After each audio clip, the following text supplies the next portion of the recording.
kelas H, jurusan S1 Farmasi. Baik, di sini saya akan menjelaskan materi dan energi. Langsung saja, materi adalah sesuatu yang memiliki massa dan ruang.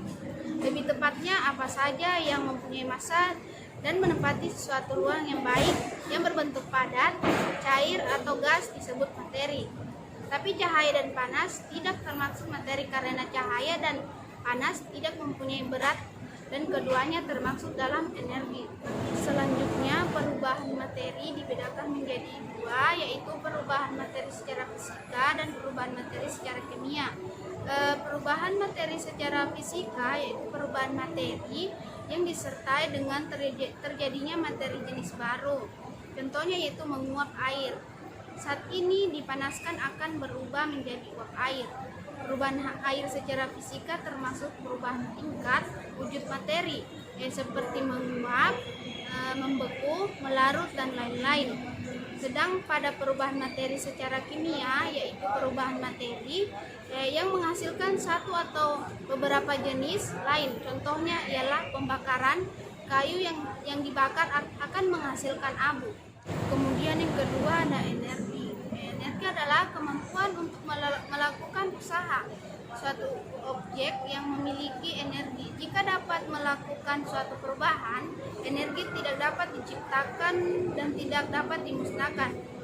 Energi dapat berubah dari bentuk satu ke bentuk lainnya. Contohnya energi mekanik berubah menjadi energi listrik berubah menjadi energi kimia berubah menjadi energi listrik. Adapun jenis-jenis energi yaitu jenis kinetik, energi potensial, energi panas, energi cahaya, energi listrik, energi kimia, dan energi nuklir. Kemudian ada sistem periodik unsur, ialah sebuah susunan unsur dengan berdasarkan nomor-nomor atom dan kemiripan sifat dari unsur-unsur tersebut. Adapun sifat-sifat unsur apa saja yaitu jari-jari atom, energi ionisasi, dan afinitas elektron. Jari-jari atom adalah jarak dari inti atom sampai kulit elektron keluar. Artinya semakin banyak jari-jari atom, semakin tebal kulit atomnya, di mana dalam satu golongan dari atas ke bawah jari-jari atom semakin besar, dan dalam satu periode dari kiri ke kanan jari-jari atom semakin kecil. Energi ionisasi adalah energi yang dibutuhkan untuk melepaskan satu elektron keluar. Artinya energi yang dibutuhkan untuk memindahkan satu elektron terluar dari atom dalam keadaan gas. Energi ionisasi diperlukan untuk mengatasi gaya tarik-menarik oleh inti atom yang bermuatan positif terhadap elektron keluarnya. Energi ionisasi dipengaruhi oleh muatan inti efektif dan susunan elektron dalam kulit valensinya. Umumnya muatan ini efektif yang besar mengakibatkan mengeluarkan elektron dari atom menjadi sukar sehingga diperlukan energi ionisasi yang lebih besar. Kemudian ada ikatan ion. Ikatan ion antara atom yang mudah melepaskan elektron atau atom logam dan atom lain yang mudah menerima elektron atau atom non logam. Misalnya ikatan ion pada molekul NaCl. NaCl terbentuk dari atom Na dan atom HCl. Ikatan ini disebut juga ikatan elektrovalensi atau heteropolar. Senyawa yang mempunyai ikatan ion disebut senyawa ion. Susunan senyawa ion tersebut adalah setiap ion positif dikelilingi beberapa ion negatif. Ion positif terbentuk karena suatu atom melepaskan elektron, dan ion negatif terbentuk karena suatu atom menerima elektron. Sifat-sifat senyawa ion yaitu memiliki titik didih dan titik leleh yang relatif tinggi. Umumnya senyawa ion keras dan permukaan kristalnya tidak mudah digores. Senyawa ion getas atau rapuh. Kemudian ada ikatan kovalen. Ikatan kovalen adalah ikatan yang terjadi akibat pemakaian pasangan elektron secara bersama-sama oleh dua atom. Ikatan kovalen terbentuk di antara dua atom yang sama-sama ingin menangkap elektron atau sesama atom bukan logam. Pasangan elektron yang dipakai bersama disebut pasangan elektron ikatan. Dan pasangan elektron valensi yang tidak terlibat dalam pembentukan ikatan kovalen disebut pasangan elektron bebas. Ikatan kovalen umumnya terjadi karena atom-atom unsur non-logam. Bisa sejenis, contohnya H2, N2, O2, Cl2, F2, Br2, dan I2.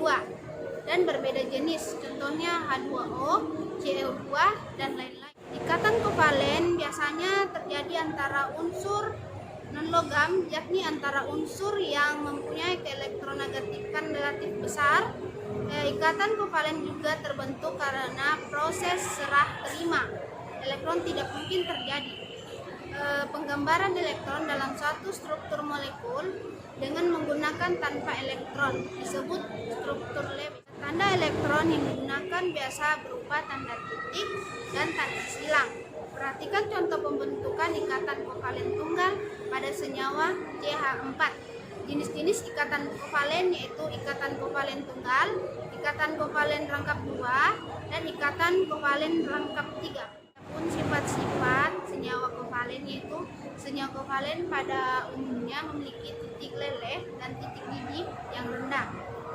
Dalam mereka berbentuk gas H2+, cair H2O atau padatan yang mudah meleleh. Kemudian ada ikatan van der Waals, adalah ikatan antar molekul, adanya daya tarik menarik van der Waals. Ikatan ini lebih mudah dibandingkan ikatan hidrogen, mudah sekali putus oleh perubahan suhu atau tekanan yang kecil saja.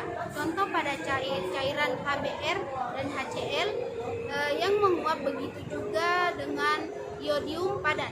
Jika diletakkan di dalam botol pemulut besar, akan mudah menyublim setelah tutup botol terbuka. Bentuk ikatan van der Waals yaitu ikatan antar molekul yang memiliki dipol, ikatan antar molekul yang memiliki dipol atau molekul yang tidak memiliki dipol, dan ikatan antar molekul yang tidak memiliki dipol. Sifat-sifat ikatan van der Waals ialah dari semua gaya yang terjadi pada ikatan molekul yang disebut gaya van der Waals dan dikaitkan dengan energi di sekitarnya 0,4 sampai 40 kJ per mol. Gaya ini biasanya tertutup oleh gaya kovalen yang lebih kuat dalam molekul yang energinya sekitar 800 kJ per mol.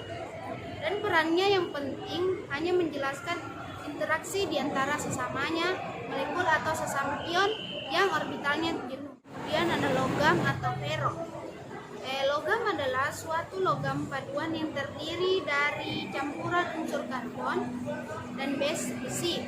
Logam juga bisa dikatakan sebagai elemen gerak bumi atau mineral yang terbentuk secara alami. Dari segi ilmu kimia, logam adalah kelompok unsur kimia yang berwujud padatan mengkilap, merupakan penghantar panas dan listrik yang baik. Logam pada umumnya bersifat sebagai reduktor sebab dapat dioksidasi. Kemudian contoh dari logam yaitu besi, tembaga, seng, timah, tibel nikel, aluminium, magnesium. Klasifikasi logam yaitu menurut golongannya terdapat ikatan logam pada unsur transisi dan ikatan logam pada unsur utama, dan menurut unsur penyusunnya terdapat ikatan logam antar unsur sejenis dan ikatan logam antar unsur yang berbeda jenis. Sekian materi yang